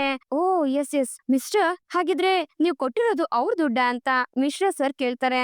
ಹೌದು ಸರ್, ನಾನು ಮಧ್ಯದಲ್ಲಿ ಏಜೆಂಟ್ ರೀತಿ ಇದ್ದೆ ಅಷ್ಟೇ. ಆಕ್ಚುಲಿ ಅದೆಲ್ಲ ಅವ್ರ ದುಡ್ಡೇನೆ ಅಂತ ಫೈನಾನ್ಷಿಯರ್ ಹೇಳ್ತಾನೆ. ಅದೇನದು, ಅದನ್ನ ಅವರು ಡೈರೆಕ್ಟ್ ಆಗಿ ಕೊಡ್ಬೋದಿತ್ತಲ್ವಾ ಅಂತ ಮಿಶ್ರಾ ಸರ್ ಕೇಳ್ಬೇಕಾದ್ರೆ ವಿಶಾಲಾಕ್ಷಿ ಮತ್ತೆ ಸೂರ್ಯವರಮ್ಮ ಇಬ್ರು ಫ್ರೆಂಡ್ಸ್, ಡೈರೆಕ್ಟ್ ಆಗಿ ಕೊಟ್ರೆ ದುಡ್ಡು ವಾಪಸ್ ಸರಿಯಾಗಿ ಬರುತ್ತೋ ಇಲ್ವೋ ಅನ್ನೋ ಡೌಟ್ ಅವ್ರಿಗೆ. ಅದಕ್ಕೆ ಈ ರೀತಿ ಕೊಟ್ಟಿದ್ದಾರೆ ಅಂತ ಫೈನಾನ್ಷಿಯರ್ ಹೇಳ್ತಾನೆ. ನೋಡಿ, ನನ್ಗಿದ್ರಲ್ಲಿ 2% ಅಷ್ಟೇ ಕಮಿಷನ್ ಬರೋದು. ಅದನ್ ಬಿಟ್ರೆ ಅದಕ್ಕೂ ನನ್ಗೂ ಸಂಬಂಧ ಇಲ್ಲ ಅಂತ ಫೈನಾನ್ಷಿಯರ್ ಹೇಳ್ತಿದ್ದಂಗೆ, ನೋಡಿದ್ರೇನ್ರಿ ಆ ವಿಶಾಲಾಕ್ಷಿ ಹಿಂದೆಗಡೆ ನಿಂತ್ಕೊಂಡು ಎಂತೆಂತ ಕೆಲ್ಸ ಮಾಡಿದಾಳೆ ಅಂತ ಮೀನಾ ಹೇಳ್ಬೇಕಾದ್ರೆ, ಏಯ್ ನೀನ್ ನಿಜ ಹೇಳ್ತಿದ್ಯಾ ತಾನೆ ಅಂತ ಸೂರ್ಯ ಕೇಳ್ತಾನೆ. ಹೌದು ಸೂರ್ಯ, ಆ ದುಡ್ಡೆಲ್ಲ ಆ ವಿಶಾಲಾಕ್ಷಿ ಅವ್ರದೆ ಅಂತ ಫೈನಾನ್ಷಿಯರ್ ಹೇಳ್ತಾನೆ. ಹಾಗಿದ್ಮೇಲೆ ಇದ್ದಕ್ಕಿದ್ದಂಗೆ ದುಡ್ಡು ಬೇಕು ಅಂತ ಹೇಳಿ ನೀವು ಡಿಮ್ಯಾಂಡ್ ಮಾಡಿ ನೋಟಿಸ್ ಯಾಕೆ ಕಳ್ಸಿ ಸೀಲ್ ಹಾಕ್ಸಿದ್ದು ಮನೆಗೆ ಅಂತ ಮಿಶ್ರಾ ಸರ್ ಕೇಳ್ಬೇಕಾದ್ರೆ, ಸರ್ ಆ ರೀತಿ ಎಲ್ಲ ಮಾಡು ಅಂತ ಹೇಳಿದ್ದು ವಿಶಾಲಾಕ್ಷಿ ಮೇಡಮೆ ಅಂತ ಫೈನಾನ್ಷಿಯರ್ ಹೇಳ್ದಾಗ ಅದನ್ನ ಕೇಳಿ ಸೂರ್ಯನ್ಗೆ ಶಾಕ್ ಆಗತ್ತೆ. ಬಡ್ಡಿ ಜಾಸ್ತಿ ಮಾಡಿ ಅವ್ರಿಗೆ ತೊಂದ್ರೆ ಕೊಡು ಅಂತ ಹೇಳ್ಕೊಟ್ಟಿದ್ದು ವಿಶಾಲಾಕ್ಷಿನೇ ಸರ್ ಅಂತ ಫೈನಾನ್ಷಿಯರ್ ಹೇಳ್ಬೇಕಾದ್ರೆ, ಓ ಹಾಗಾದ್ರೆ ಎಲ್ಲಾ ಪ್ಲಾನು ಆ ಹೆಂಗ್ಸದೇನಾ ಅಂತ ಸೂರ್ಯ ಕೋಪದಲ್ಲಿ ಕೇಳ್ತಾನೆ. ಈ ತರ ಒಂದು ಕುಟುಂಬನ ಬೀದಿಗ್ ತಳ್ಳೋದು ತಪ್ಪು ಅಂತ ನಿಮ್ಗೆ ಗೊತ್ತಿಲ್ವೇನ್ರಿ ಅಂತ ಮಿಶ್ರಾ ಸರ್ ಕೇಳ್ಬೇಕಾದ್ರೆ, ಸರ್ ಇದನ್ನೆಲ್ಲ ಮಾಡ್ಬೇಕು ಅಂತ ನಮ್ದು ಯಾವ್ದೋ ಅಗ್ರಿಮೆಂಟ್ ಇಲ್ಲ ಸರ್. ಆದ್ರೂ ವಿಶಾಲಾಕ್ಷಿ ಮೇಡಮ್ಗೆ ಮತ್ತೆ ನನ್ಗೆ ತುಂಬಾನೇ ಬಿಸ್ನೆಸ್ ಡೀಲ್ ಇದೆ, ಅದರಿಂದ ಬೇರೆ ದಾರಿ ಇಲ್ದೆ ನಾನು ಇದಕ್ಕೆ ಒಪ್ಕೋಬೇಕಾಯ್ತು ಅಂತ ಫೈನಾನ್ಷಿಯರ್ ಹೇಳ್ಬೇಕಾದ್ರೆ, ಹಾಗಿದ್ರೆ ನಮ್ಮ ಮನೆ ಪತ್ರ ಎಲ್ಲ ಯಾರ ಹತ್ರ ಇದೆ ಅಂತ ಮೀನಾ ಕೇಳ್ತಾಳೆ. ಅದು ವಿಶಾಲಾಕ್ಷಿ ಹತ್ರನೇ ಇದೆ ಅಂತ ಫೈನಾನ್ಸರ್ ಹೇಳ್ತಾನೆ. ಹೋ, ನೋಡ್ದ್ಯಾ ಮೀನಾ, ಬೇರೆಯವ್ರ ಮನೆ ಪತ್ರನೆಲ್ಲ ಎತ್ಕೊಂಡಂಗೆ ನಮ್ಮನೆ ಪತ್ರನು ಕೈವಶ ಮಾಡ್ಕೊಂಡ್ಬಿಟ್ಲಲ್ಲ ಅವಳು ಅಂತ ಸೂರ್ಯ ಹೇಳ್ತಾನೆ. ರೀ, ಹೇಗಾದ್ರೂ ಮಾಡಿ ನಮ್ ಮನೆನ ತಗೋತೀನಿ ಅಂತ ಹೇಳ್ತಿದ್ಲು ಅವಳು, ಅದೇ ರೀತಿ ಮಾಡಿದಾಳೆ. ಈಗ ಅವಳು ಮಾಡಿರೋ ಪ್ಲಾನ್ ಎಲ್ಲ ನನ್ಗೆ ಅರ್ಥ ಆಗ್ತಿದೆ ಅಂತ ಮೀನಾ ಹೇಳ್ತಾಳೆ. ಸೂರ್ಯ, ವಿಶಾಲ್ ಅವರು ನನ್ಗೆ ಪ್ರೆಷರ್ ಹಾಕಿದಕ್ಕೆ ನೋಟಿಸ್ ಕಳಿಸಿ ನಿಮ್ ಮನೆಗೆ ಸೀಲ್ ಹಾಕಿದ್ದು. ಈ ಪ್ರಾಬ್ಲಮ್ ಸರಿ ಹೋಗ್ಬೇಕು ಅಂದ್ರೆ ನೀವು ಡೈರೆಕ್ಟ್ ಆಗಿ ವಿಶಾಲಾಕ್ಷಿನೇ ಮೀಟ್ ಮಾಡ್ಬೇಕು ಅಂತ ಫೈನಾನ್ಷಿಯರ್ ಹೇಳ್ತಾನೆ. ಆ ಲೇಡಿಗೆ ಇವಾಗ್ಲೇ ಕಾಲ್ ಮಾಡಿ ಅಂತ ಮಿಶ್ರಾ ಹೇಳ್ತಿದ್ದಂಗೆ, ಸರ್ ಅದು ಅಂತ ಫೈನಾನ್ಷಿಯರ್ ರಾಗ ಎಳಿತಿರ್ತಾನೆ. ಅದೆಲ್ಲ ನನ್ಗೆ ಗೊತ್ತಿಲ್ಲ, ಇವಾಗ್ಲೇ ನೀವು ಫೋನ್ ಮಾಡ್ಬೇಕು, ಇವ್ರ ಮನೆಗೆ ಹಾಕ್ಸಿರೋ ಸೀಲ್ನ ನೀವು ವಾಪಸ್ ತಗೋಬೇಕು, ಬೇಗ ಕಾಲ್ ಮಾಡಿ ಮಿಸ್ಟರ್ ಅಂತ ಮಿಶ್ರಾ ಫೈನಾನ್ಷಿಯರ್ಗೆ ತುಂಬಾನೇ ಪ್ರೆಷರ್ ಆಗ್ತಾನೆ. ಆಗ ವಿಧಿ ಇಲ್ದೆ ಫೈನಾನ್ಷಿಯರ್ ವಿಶಾಲುಗೆ ಕಾಲ್ ಮಾಡ್ಬೇಕಾದ್ರೆ ಸ್ಪೀಕರ್ ಆನ್ ಮಾಡಿ ಅಂತ ಮಿಶ್ರಾ ಸರ್ ಹೇಳ್ತಾರೆ. ಈ ಕಡೆ ಫೋನ್ ರಿಂಗ್ ಆಗ್ಬೇಕಾದ್ರೆ ವಿಶಾಲು ಬಂದು ಕಾಲ್ ರಿಸೀವ್ ಮಾಡ್ತಾಳೆ. ಹಾ ಹೇಳಿ ಅಂತ ವಿಶಾಲು ಹೇಳ್ಬೇಕಾದ್ರೆ, ಮೇಡಮ್ ಒಂದು ದೊಡ್ಡ ಪ್ರಾಬ್ಲಮ್ ಆಗಿದೆ, ನಿಮ್ಮಿಂದಾಗಿ ನಾನಿವಾಗ ದೊಡ್ಡ ಸಮಸ್ಯೆಯಲ್ಲಿ ಸಿಕ್ಕಾಕೊಂಡಿದೀನಿ ಅಂತ ಫೈನಾನ್ಷಿಯರ್ ಹೇಳ್ಬೇಕಾದ್ರೆ, ಸರ್ ಏನ್ ಹೇಳ್ತಾ ಇದ್ದೀರಾ ಅಂತ ವಿಶಾಲು ಕೇಳ್ತಾಳೆ. ನನ್ನ ಆಫೀಸ್ಗೆ ಇನ್ಕಮ್ ಟ್ಯಾಕ್ಸ್ ಆಫೀಸರ್ಗಳು ಬಂದಿದ್ದಾರೆ, ಜೊತೆಲಿ ಸೂರ್ಯ ಮೀನಾನು ಬಂದಿದ್ದಾರೆ ಅಂತ ಫೈನಾನ್ಷಿಯರ್ ಹೇಳ್ತಿದ್ದಂಗೆ, ಅದಕ್ ನಾನೇನ್ ಮಾಡ್ಬೇಕು ಅಂತ ವಿಶಾಲು ಕೇಳ್ತಾಳೆ. ನಿಮ್ ಹತ್ರ ಸಾಲದ ಬಗ್ಗೆ ಮಾತಾಡಿ ಅವ್ರ ಮನೆಗೆ ಹಾಕಿರೋ ಸೀಲ್ನ ತೆಗ್ಸೋದಿಕ್ಕೆ ಅಂತ ಬಂದಿದ್ದಾರೆ ಅಂತ ಫೈನಾನ್ಷಿಯರ್ ಹೇಳ್ಬೇಕಾದ್ರೆ, ಅದ್ ಹೇಗ್ ಸಾಧ್ಯ, ಅವ್ರು ಇನ್ನೂ ದುಡ್ಡೇ ಕೊಟ್ಟಿಲ್ವಲ್ಲ ಅಂತ ವಿಶಾಲು ಕೇಳ್ತಾಳೆ. ನೋಡಿ, ಆ ದುಡ್ಡನ್ನ ನಾನ್ ಅವ್ರಿಗೆ ಕೊಟ್ಟಿರೋದು, ನೀವ್ ಹೇಳ್ದಂಗೆ ಅವ್ರ ಮನೆಗೆ ನೋಟಿಸ್ನ ನಾನೇ ಕಳ್ಸಿದ್ದು. ಆದ್ರೆ ಈಗ ಆ ಆರೋಪ ಎಲ್ಲ ನನ್ ಮೇಲೆ ಬೀಳೋ ತರ ಕಾಣಿಸ್ತಾ ಇದೆ. ಇದನ್ನ ನೀವೇ ಮಾತಾಡಿ ಸರಿ ಮಾಡ್ಬೇಕು, ಇಲ್ಲ ಅಂದ್ರೆ ನನ್ನ ಆಫೀಸ್ನ ರೈಡ್ ಮಾಡ್ತಾರೆ ಅಂತ ಫೈನಾನ್ಷಿಯರ್ ಹೇಳ್ಬೇಕಾದ್ರೆ, ಸರ್ ನೀವೇ ಫೈನಾನ್ಸ್ ಆಫೀಸ್ನ ಇಟ್ಕೊಂಡು ನಡೆಸ್ತಾ ಇರೋದು, ನಿಮ್ಮ ಹತ್ರ ತುಂಬಾ ಜನ ಸಾಲ ತಗೊಂಡಿರ್ತಾರೆ, ಅದ್ರ ಲೆಕ್ಕಾಚಾರ ಎಲ್ಲ ನಿಮ್ಮ ಹತ್ರ ತಾನೇ ಇರುತ್ತೆ. ವೈಟ್ ಬ್ಲ್ಯಾಕ್ ಅಂತ ಹೆಸರು ಕೇಳ್ತಿದ್ದಂಗೆ ಇನ್ಕಮ್ ಟ್ಯಾಕ್ಸ್ ಆಫೀಸರ್ಗಳನ್ನ ನೋಡ್ತಿದ್ದಂಗೆ ನಿಮ್ಗೆ ಭಯ ಆಗ್ಬೋದು, ಆದ್ರೆ ನಾನ್ ಆತರ ಅಲ್ಲ, ಲೆಕ್ಕಾಚಾರ ಕರೆಕ್ಟ್ ಆಗಿ ಇಟ್ಟಿದೀನಿ. ಗವರ್ಮೆಂಟ್ ನ ಯಾಮಾರಿಸಿ ದುಡಿಬೇಕು ಅನ್ನೋ ದುರಾಸೆ ನನ್ಗಿಲ್ಲ. ನಮ್ ಆಡಿಟರ್ ಇದಾರಲ್ಲ, ಅವರು ಸಾಮಾನ್ಯವಾದವರಲ್ಲ, ಪ್ರತಿಯೊಂದ್ ರೂಪಾಯಿಗೂ ಲೆಕ್ಕಾಚಾರ ಇಟ್ಟಿದ್ದಾರೆ. ನಾನು ಟ್ಯಾಕ್ಸ್ ಎಲ್ಲ ಕರೆಕ್ಟ್ ಆಗಿ ಕಟ್ಟಿದೀನಿ, ನಾನ್ ಯಾರಿಗ್ ಭಯ ಪಡ್ಬೇಕು ಅಂತ ವಿಶಾಲು ಹೇಳ್ತಾಳೆ. ವಿಶಾಲಾಕ್ಷಿ ಅವರೇ, ನನ್ ಮಾತಿನ ಕೇಳಿ ಅಂತ ಫೈನಾನ್ಷಿಯರ್ ಹೇಳ್ಬೇಕಾದ್ರೆ, ನೋಡಿ ಸರ್, ನನಗೆ ನನ್ ದುಡ್ಡು ಬಡ್ಡಿ ಸಮೇತ ಬರ್ಬೇಕು, ಅವ್ರನ್ನ ಕೊಡೋದಕ್ಕೆ ಹೇಳಿ. ದುಡ್ಡು ಕಟ್ಟೋದಕ್ಕೆ ಯೋಗ್ಯತೆ ಇಲ್ಲ ಅಂದ್ರು ಜನನ್ ಕರ್ಕೊಂಡ್ ಬಂದು ಹೆದರ್ಸ್ತಾ ಇದಾರ, ಅವ್ರ ಯಾರನ್ನಾದ್ರೂ ಕರ್ಕೊಂಡ್ ಬರ್ಲಿ, ನಾನಂತೂ ಎಲ್ಲಾ ಲೆಕ್ಕಾಚಾರನು ಪಕ್ಕವಾನೇ ಇಟ್ಕೊಂಡಿದೀನಿ. ನನ್ ದುಡ್ಡು ಬಂದ್ರೇನೆ ಅವ್ರಿಗೆ ಅವ್ರ ಮನೆ ಸಿಗೋದು, ಇಲ್ಲ ಅಂದ್ರೆ ಆದಷ್ಟು ಬೇಗ ನಾನು ಮನೇನ ಹರಾಜಾಕ್ಬೇಕಾಗತ್ತೆ. ನೀವಿದ್ರಲ್ಲಿ ತಲೆ ಹಾಕ್ಬೇಡಿ, ನಾನ್ ನೋಡ್ಕೋತೀನಿ ಅಂತ ಹೇಳಿ ವಿಶಾಲು ಕಾಲ್ ಕಟ್ ಮಾಡ್ಬಿಡ್ತಾಳೆ. ನೀವೇ ನೋಡಿದ್ರಲ್ಲ ಸರ್, ಈಗ ನಾನ್ ಏನ್ ಮಾಡಕ್ಕಾಗತ್ತೆ ಹೇಳಿ ಅಂತ ಫೈನಾನ್ಷಿಯರ್ ಹೇಳ್ಬೇಕಾದ್ರೆ, ಅರ್ಥ ಆಗ್ತಿದೆ, ಇದ್ ಯಾಕೋ ತುಂಬಾ ದೊಡ್ಡ ಕೇಸ್ ಆಗೋ ತರ ಇದೆ, ನಾವೇನಾದ್ರೂ ನಿಮ್ಮನ್ನ ಎಂಕ್ವೈರಿ ಕರೆದ್ರೆ ನೀವು ಬರ್ಬೇಕಾಗತ್ತೆ ಅಂತ ಮಿಶ್ರಾ ಸರ್ ಹೇಳ್ಬೇಕಾದ್ರೆ, ಖಂಡಿತ ಸರ್ ಬರ್ತೀನಿ ಅಂತ ಫೈನಾನ್ಷಿಯರ್ ಹೇಳ್ತಿರ್ತಾನೆ. ಸೂರ್ಯ ಬನ್ನಿ ಹೊರಡೋಣ ಅಂತ ಮಿಶ್ರಾ ಸೂರ್ಯ ಮೀನನ್ನ ಅಲ್ಲಿಂದ ಕರ್ಕೊಂಡ್ ಹೋಗ್ತಾನೆ. ನೋಡಿದ್ರಿ ಆ ವಿಶಾಲಾಕ್ಷಿ ಏನೆಲ್ಲ ಮಾಡಿದಾಳೆ ಅಂತ. ಇವ್ನ್ ನೋಡಿದ್ರೆ ಅವಳ ಮಾತನ್ನ ಕೇಳ್ಕೊಂಡು ಈ ರೀತಿ ಆಡಿದಾನೆ, ಈಗ ಫೋನಲ್ಲಿ ಬೇರೆ ದುರಂಕಾರದಲ್ಲಿ ಮಾತಾಡ್ತಿದ್ದಾಳೆ ಅಂತ ಮೀನಾ ಹೇಳ್ಬೇಕಾದ್ರೆ, ಸಕ್ಕರೆಗೆ ಅವಳು ತುಂಬಾ ಹತ್ರ ಆಗಿದ್ದೆ ಇದೇ ಕಾರಣಕ್ಕೆ ಅನ್ಸುತ್ತೆ, ಎಲ್ಲ ಸ್ಕೆಚ್ ಹಾಕಿನೇ ಪ್ಲಾನ್ ಮಾಡಿದಾಳೆಲ್ಲ ಅಂತ ಸೂರ್ಯ ಹೇಳ್ಬೇಕಾದ್ರೆ, ರೀ ಇವಾಗ ಮನೆ ಪತ್ರ ಅವಳ ಹತ್ರ ಇದೆ, ಅದ್ ಹೇಗ್ರಿ ಅವಳಿಂದ ವಾಪಸ್ ತಗೊಳ್ಳೋದು ಅಂತ ಮೀನಾ ಯೋಚನೆ ಮಾಡ್ತಿರ್ತಾಳೆ. ಏನ್ ಮಾಡೋದು, ಸಕ್ರೆ ಆ ವಿಶಾಲನ ತುಂಬಾ ನಂಬಿಟ್ಟಿದ್ದಾರೆ, ಅವರಿಂದ ಇವತ್ತೆಲ್ರು ಯಾಮಾರೋ ಅಂತ ಪರಿಸ್ಥಿತಿಗೆ ಬಂದ್ಬಿಡ್ತು ಅಂತ ಸೂರ್ಯ ಹೇಳ್ತಾನೆ. ಈಗ ನನ್ಗೆ ಒಂದ್ ವಿಷಯ ಕ್ಲಿಯರ್ ಆಗಿದೆ, ಈ ಫೈನಾನ್ಷಿಯರ್ ಹತ್ರ ಮಾತಾಡಿ ಇನ್ನೇನು ಪ್ರಯೋಜನ ಇಲ್ಲ, ಇವನು ಸರೆಂಡರ್ ಆಗ್ಬಿಟ್ಟ, ಮುಗ್ದೋಯ್ತು ಕತೆ. ಈ ಪ್ರಾಬ್ಲಮ್ಗೆ ನಾನು ರೀಸನ್ನೇ ಅಲ್ಲ ಅಂತ ಇವನು ಹೇಳ್ಬಿಟ್ಟ. ಆದ್ರೆ ಆ ಲೇಡಿ ವಿಶಾಲಾಕ್ಷಿ ಇದಾರಲ್ಲ, ತುಂಬಾ ಕ್ಲೆವರ್ ಇದ್ದಾಳೆ. ಡಿಪಾರ್ಟ್ಮೆಂಟ್ ನೇಮ್ ಇಟ್ಕೊಂಡು ಅವಳನ್ನ ಏನು ಮಾಡಕ್ ಆಗೋದಿಲ್ಲ. ಅವಳು ಇದಕ್ಕೆಲ್ಲ ಭಯ ಪಡೋ ಅಂತ ವ್ಯಕ್ತಿ ತರ ಕಾಣಿಸ್ತಿಲ್ಲ ಅಂತ ಮಿಶ್ರಾ ಸರ್ ಹೇಳ್ಬೇಕಾದ್ರೆ, ಹೌದು ಸರ್, ಅವಳು ಜಾಸ್ತಿ ಬಡ್ಡಿ ಕೊಡ್ತಾಳೆ. ಖಂಡಿತ ಅವಳು ಸಂಪಾದನೆ ಮಾಡಿರೋದ್ ಯಾವ್ದನ್ನು ನ್ಯಾಯವಾಗಿ ಸಂಪಾದನೆ ಮಾಡಿರೋದೆಲ್ಲ ಎಲ್ಲ ಅನ್ಯಾಯದ ದುಡ್ಡೆ. ಲೆಕ್ಕಾಚಾರ ಎಲ್ಲ ಅದ್ ಹೇಗ್ ಸರ್ ಅವಳು ಕರೆಕ್ಟ್ ಆಗಿ ಇಡೋದಕ್ ಸಾಧ್ಯ? ಅದ್ರಲ್ಲೂ ಇಷ್ಟು ಧೈರ್ಯವಾಗಿ ಅದ್ ಹೇಗ್ ಮಾತಾಡ್ತಿದ್ದಾಳೆ ಅಂತ ಸೂರ್ಯ ಹೇಳ್ಬೇಕಾದ್ರೆ, ಸೂರ್ಯ ಆಕ್ಚುಲಿ ಕೆಲವರು ತಪ್ಪು ಮಾಡಿದ್ರೇನು ಲೆಕ್ಕಾಚಾರದಲ್ಲೆಲ್ಲ ಕರೆಕ್ಟ್ ಆಗಿರ್ತಾರೆ. ಅವರು ಆಡಿಟರ್ ಹತ್ರ ಎಲ್ಲ ಹೇಳಿ ಏನೇನ್ ಮಾಡ್ಬೇಕು ಎಲ್ಲ ವ್ಯವಸ್ಥೆ ಮಾಡ್ಕೊಂಡಿರ್ತಾರೆ. ಹೇಳ್ಬೇಕು ಅಂದ್ರೆ ಅವ್ರ ಹತ್ರ ಇರೋ ದುಡ್ಡೆಲ್ಲ ವೈಟ್ ಮನಿ ಆಗಿದ್ರು ಆಗಿರ್ಬೋದು. ಅದನ್ನ ನಾವು ಕನ್ಫರ್ಮ್ ಆಗು ಹೇಳಕ್ ಆಗೋದಿಲ್ಲ. ಸೊ ಆ ಹೆಂಗ್ಸ್ ಕೈಯಿಂದ ಮನೆ ಪತ್ರನ ವಾಪಸ್ ತಗೊಳ್ಳೋದು ಸ್ವಲ್ಪ ಕಷ್ಟ ಆಗ್ಬೋದು ಅನ್ಸುತ್ತೆ ಅಂತ ಮಿಶ್ರಾ ಹೇಳ್ಬೇಕಾದ್ರೆ, ಪರವಾಗಿಲ್ಲ ಸರ್, ನಮ್ಗೋಸ್ಕರ ನೀವು ಇಷ್ಟ ದೂರ ಬಂದು ಸಹಾಯ ಮಾಡಿದ್ರಲ್ಲ, thank you so much sir ಅಂತ ಸೂರ್ಯ ಹೇಳ್ಬೇಕಾದ್ರೆ, hey no that's my duty, ಏನಂದ್ರೆ ಆಫ್ ದ ರೆಕಾರ್ಡ್ ಮಾಡಿದೀನಿ ಅಷ್ಟೇನೆ ಅಂತ ಮಿಶ್ರಾ ಹೇಳ್ಬೇಕಾದ್ರೆ, ಪರವಾಗಿಲ್ಲ ಸರ್, ಆ ಫೈನಾನ್ಷಿಯರ್ ಬಾಯಿಂದನೇ ಇದಕ್ಕೆಲ್ಲ ಕಾರಣ ವಿಶಾಲಾಕ್ಷಿ, ಅವಳೇ ದುಡ್ಡು ಕೊಟ್ಟಿರೋದು ಅಂತ ಬಾಯಿ ಬಿಡ್ಸಿದ್ರಲ್ಲ, ಈ ಉಪಕಾರನ ಯಾವತ್ತೂ ಮರೆಯಕ್ ಆಗೋದಿಲ್ಲ ಅಂತ ಸೂರ್ಯ ಕೈ ಮುಗ್ದು ಮಿಶ್ರಾ ಹತ್ರ ಹೇಳ್ತಿರ್ತಾನೆ. ಹೌದು ಸರ್, ತುಂಬಾ ಥ್ಯಾಂಕ್ಸ್ ಸರ್, ಮುಂದೆ ಇನ್ನೇನ್ ಮಾಡ್ಬೇಕು ಅಂತ ನಾವು ಯೋಚನೆ ಮಾಡ್ತೀವಿ ಅಂತ ಮೀನಾ ಸಹ ಹೇಳ್ತಿರ್ತಾಳೆ. ಈ ವಿಷಯವಾಗಿ ನಿಮ್ಗೆ ಏನೇ ಡೌಟ್ ಇದ್ರು ಹೆಲ್ಪ್ ಬೇಕಿದ್ರು ನನ್ನನ್ನ ಕೇಳಿ, ನಾನ್ ಖಂಡಿತ ಹೆಲ್ಪ್ ಮಾಡ್ತೀನಿ ಅಂತ ಮಿಶ್ರಾ ಹೇಳ್ಬೇಕಾದ್ರೆ, ಸರಿ ಸರ್, ತುಂಬಾ ಥ್ಯಾಂಕ್ಸ್ ಅಂತ ಸೂರ್ಯ ಮತ್ತೆ ಮೀನಾ ಇಬ್ರು ಮಿಶ್ರಾಗೆ ಕೈ ಮುಗಿತಾರೆ. ಸರಿ, ನಾನಿನ್ ಬರ್ತೀನಿ ಅಂತ ಹೇಳಿ ಮಿಶ್ರಾ ಅಲ್ಲಿಂದ ಹೋಗ್ತಾನೆ. ವಿಶಾಲಾಕ್ಷಿಗೆ ಸರಿಯಾಗಿ ಬುದ್ಧಿ ಕಲಿಸ್ಬೇಕು ಅಂತ ಸೂರ್ಯ ಮೀನಾ ಇಬ್ರು ಮನ್ಸಲ್ಲೇ ಅನ್ಕೊಂಡು ಅವಳ ಮೇಲೆ ಕೋಪ ತೋರಿಸ್ತಿರ್ತಾರೆ. ಈ ಕಡೆ ಮನೋಜ ಶೋರೂಮ್ ಅಲ್ಲಿ ಇರ್ಬೇಕಾದ್ರೆ ಶಾಂತಿ ಕೋಪದಿಂದ ಶೋರೂಮ್ ಬಂದು ಮನೋಜ ಅಂತ ರೇಗಾಡ್ತಾಳೆ. ಅಮ್ಮ, ಏನಮ್ಮ ಬರ್ತೀನಿ ಅಂತ ಹೇಳಲೇ ಇಲ್ಲ, ಮೀನಾ ಮನೇಲಿ ನೀನ್ ಚೆನ್ನಾಗ್ ನೋಡ್ಕೋತಾ ಇದಾರೆ ತಾನೆ ಅಂತ ಮನೋಜ ಕೇಳ್ಬೇಕಾದ್ರೆ, ಏಯ್, ನೀನಿನ್ನ ಸರಿಯಾಗಿ ನೋಡ್ಕೊಳ್ಳೋದು ತಪ್ಪು ಮಾಡ್ಬಿಟ್ಟೆ ಕಣೋ, ಏನು ಎಂತ ಕೆಲ್ಸ ಮಾಡಿದ್ಯಾ ನೀನು ಅಂತ ಶಾಂತಿ ರೇಗಾಡ್ಬೇಕಾದ್ರೆ, ನಾನೇನ್ ಮಾಡ್ದೆಮ್ಮ, ಅಕೌಂಟ್ಸ್ ನೋಡ್ತಿದ್ದೀನಿ ಅಷ್ಟೇನೆ ಅಂತ ಮನೋಜ ಹೇಳ್ತಿರ್ತಾನೆ. ಏಯ್, ನಾನ್ ಇದ್ರ ಬಗ್ಗೆ ಕೇಳ್ತಾ ಇಲ್ಲ ಕಣೋ, ನಾನ್ ಇಲ್ದಿರೋ ಟೈಮ್ ಅಲ್ಲಿ ಈ ಶೋರೂಮ್ಗೆ ಯಾರ್ಯಾರು ಬಂದ್ ಹೋಗ್ತಾ ಇದಾರೋ ಬೊಗಳೋ ಅಂತ ಶಾಂತಿ ಕೋಪದಿಂದ ಕೇಳ್ಬೇಕಾದ್ರೆ, ಮಮ್ಮಿ ಏನ್ ಮಮ್ಮಿ ನೀನ್ ಹಿಂಗೆಲ್ಲ ಕೇಳ್ತಾ ಇದ್ಯಾ, ಯಾರ್ ಬರ್ತಾರೆ, ಕಸ್ಟಮರ್ಸ್ ಗಳು ಬಂದ್ ಹೋಗ್ತಾ ಇರ್ತಾರೆ ಅಷ್ಟೇನೆ ಅಂತ ಮನೋಜ ಹೇಳ್ಬೇಕಾದ್ರೆ, ಶಾಂತಿ ಮನೋಜನ್ಗೆ ಹೊಡಿಯೋದಿಕ್ಕೆ ಕೈ ಎತ್ತಾಳೆ. ತೆಗೆದು ಬಾರಿಸ್ದ ಅಂದ್ರೆ ನೋಡು, ನನ್ನ ಹತ್ರನೇ ಸುಳ್ಳು ಹೇಳ್ತೀಯಾ, ಆ ಫ್ರಾಡ್ ಇಲ್ಲಿ ಯಾಕೋ ಬಂದಿದ್ದು ಬೊಗಳೋ ಅಂತ ಶಾಂತಿ ಕೇಳ್ಬೇಕಾದ್ರೆ, ಏನು ಫ್ರಾಡಾ, ಯಾರು ಮಮ್ಮಿ ಅಂತ ಮನೋಜ ಕೇಳ್ತಾನೆ. ಏಯ್, ಆಕ್ಟಿಂಗ್ ಮಾಡ್ಬೇಡ ಕಣೋ, ಆ ಮನೆ ಹಾಳಿ ಆ ನಂಗ್ಲಿ ಆ ಪೌಡ್ರ್ ಬಗ್ಗೆ ಹೇಳ್ತಾ ಇರೋದು ಕಣೋ, ಅವಳು ಯಾಕೋ ಇಲ್ಲಿಗ್ ಬಂದಿದ್ಲು ಅಂತ ಶಾಂತಿ ವಿಚಾರಿಸ್ಬೇಕಾದ್ರೆ, ಅವಳ ಇವಾಗ ಬಂದಿಲ್ಲಮ್ಮ ಅಂತ ಮನೋಜ ಹೇಳ್ತಾನೆ. ಇವಾಗಲ್ಲ, ಇದಕ್ಕೂ ಮುಂಚೆ ಅವಳು ಇಲ್ಲಿಗ್ ಬಂದಿದ್ಲು ತಾನೆ ಅಂತ ಶಾಂತಿ ಕೇಳ್ದಾಗ, ಓ ಬ್ರೋ ಕಂಪ್ಲೀಟ್ ಆಗಿ ಸಿಕ್ಕಾಕೋಬಿಟ್ರು ಮಮ್ಮಿ ಹತ್ರ ಅಂತ ಸೀನಾ ಬ್ರೋ ಛಾಯಾ ಹತ್ರ ಹೇಳ್ತಿರ್ತಾರೆ. ಆಗ ಮನೋಜ ಏನ್ ಹೇಳ್ಬೇಕು ಅಂತ ಗೊತ್ತಾಗ್ದೆ ಸೈಲೆಂಟ್ ಆಗಿರ್ಬೇಕಾದ್ರೆ, ಏಯ್ ನಿನ್ನೆ ಕಣೋ ಕೇಳ್ತಾ ಇರೋದು, ಅವಳು ಬಂದಿದ್ಲಾ ಇಲ್ವಾ ಅಂತ ಶಾಂತಿ ಕೇಳ್ಬೇಕಾದ್ರೆ, ಅವಳು ಬಂದಿದ್ಲು ಅಮ್ಮ ಅಂತ ಮನೋಜ ಒಪ್ಕೋತಾನೆ. ಅದನ್ನ ಕೇಳಿ ಶಾಂತಿಗೆ ಕೋಪ ಬರುತ್ತೆ. ಅವಳು ಯಾಕೋ ಇಲ್ಲಿ ಬಂದಿದ್ಲು ಬೊಗಳೋ, ಏನ್ ತಕೋ ಬಂದಿದ್ಲು ಅಂತ ಶಾಂತಿ ಕೇಳ್ಬೇಕಾದ್ರೆ, ಆಂಟಿ ಅದೇ ಇಲಿ ಹಿಡಿಯೋದಕ್ ಬಂದಿದ್ಲು ಅಂತ ಸೀನಾ ಬ್ರೋ ಹೇಳ್ಬಿಡ್ತಾರೆ. ಇವ್ರೊಬ್ರು ಸುಮ್ನೆ ಇರಿ ಬ್ರೋ ಅಂತ ಮನೋಜ ಗೊಳಗ್ತಿರ್ತಾನೆ.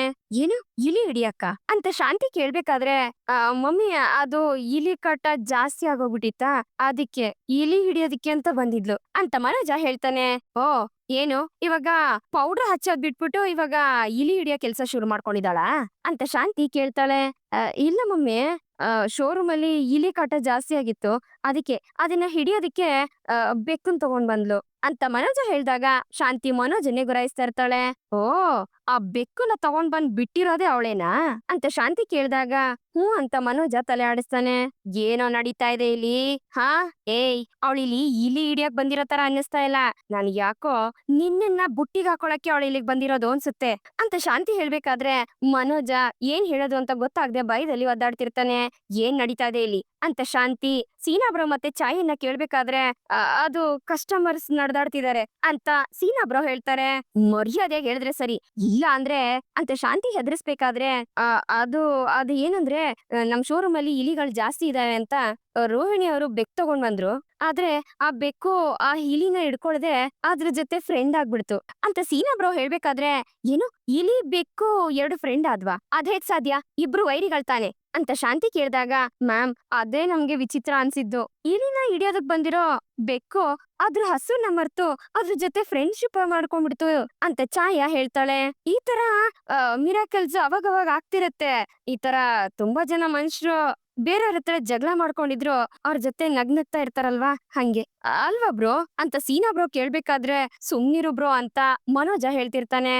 ಅದೆಲ್ಲ ನನ್ಗೆ ಗೊತ್ತಿಲ್ಲ ಕಣೋ, ಇನ್ಮೇಲೆ ಆ ಮನೆ ಹಾಳಿ ಇಲ್ಲಿಗ್ ಬರ್ಬಾರ್ದು ಅಷ್ಟೇನೆ, ಅವಳಿಗೆ ಸಂಬಂಧಪಟ್ಟಿರೋದು ಯಾವ್ದು ಇಲ್ಲಿ ಇರ್ಬಾರ್ದು.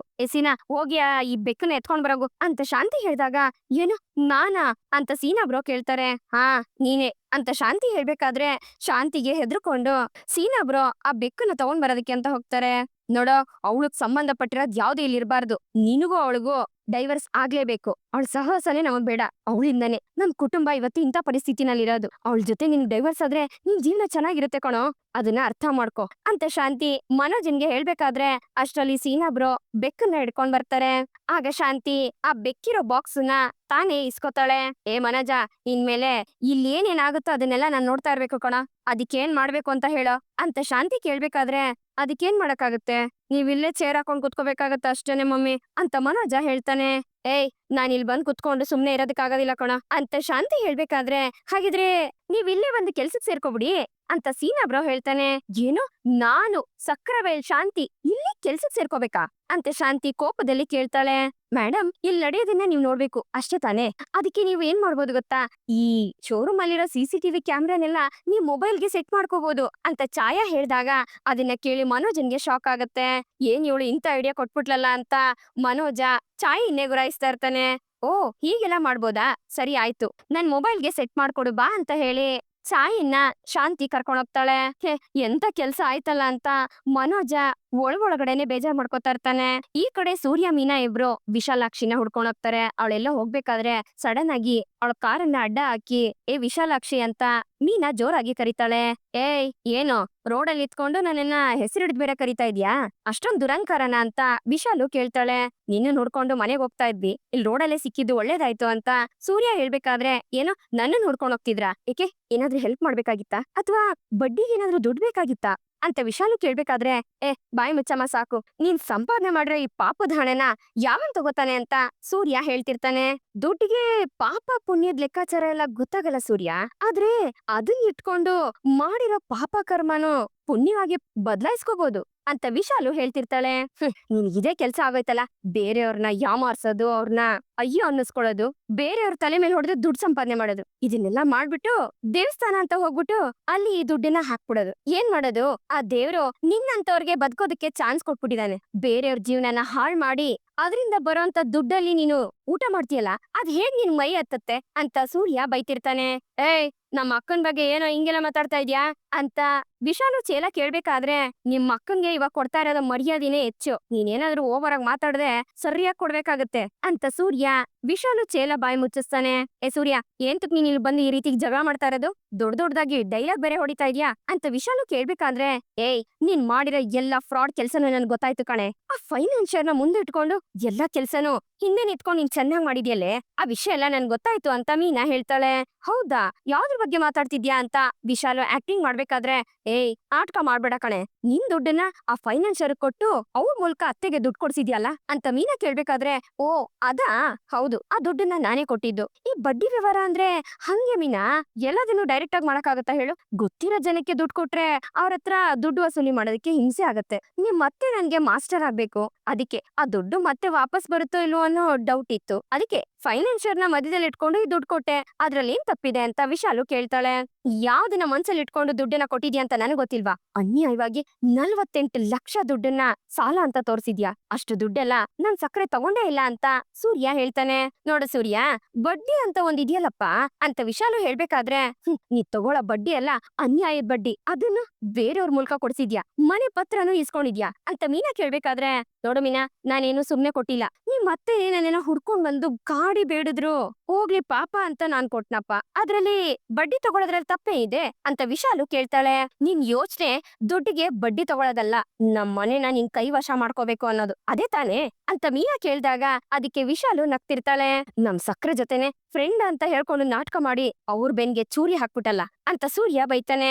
ನೋಡು ಸೂರ್ಯ, ಈ ಫ್ರೆಂಡ್ಶಿಪ್ಪೇ ಬೇರೆ, ಈ ಬಿಸ್ನೆಸ್ಸೇ ಬೇರೆ. ಸರಿ ಇವಾಗ ನಿನ್ಗೇನ್ ಬೇಕು ಹೇಳು ಅಂತ ವಿಶಾಲು ಕೇಳ್ಬೇಕಾದ್ರೆ, ನೀನ್ ಕೊಟ್ಟಿರೋ ದುಡ್ಡನ್ನ ಬಡ್ಡಿ ಸಮೇತ ನಾವಿಬ್ರು ಆದಷ್ಟು ಬೇಗ ಸೆಟ್ಲ್ ಮಾಡ್ತೀವಿ, ಮೊದ್ಲು ಮನೆಗ್ ಹಾಕಿರೋ ಸೀಲ್ನ ತೆಗ್ಸು ಅಂತ ಸೂರ್ಯ ಕೇಳ್ಬೇಕಾದ್ರೆ, ಸೂರ್ಯ ಅದು ಕೋರ್ಟಿಂದ ಬಂದ್ರೆ ಆರ್ಡರ್, ಅದಕ್ ನಾನೇನ್ ಮಾಡಕ್ಕಾಗತ್ತೆ ಹೇಳು ಅಂತ ವಿಶಾಲು ಹೇಳ್ತಾಳೆ. ಮನೆನ ಜಪ್ತಿ ಮಾಡಕ್ ಹೇಳಿದ್ದೆ ನೀನ್ ತಾನೆ, ಹಾಗಿದ್ರೆ ನೀ ಹೇಳದ್ಮೇಲೆ ಅದನ್ನ ಕ್ಯಾನ್ಸಲ್ ಮಾಡೇ ಮಾಡ್ತಾರೆ, ನೀನೇ ಹೇಳು ಅಂತ ಸೂರ್ಯ ಹೇಳ್ತಾನೆ.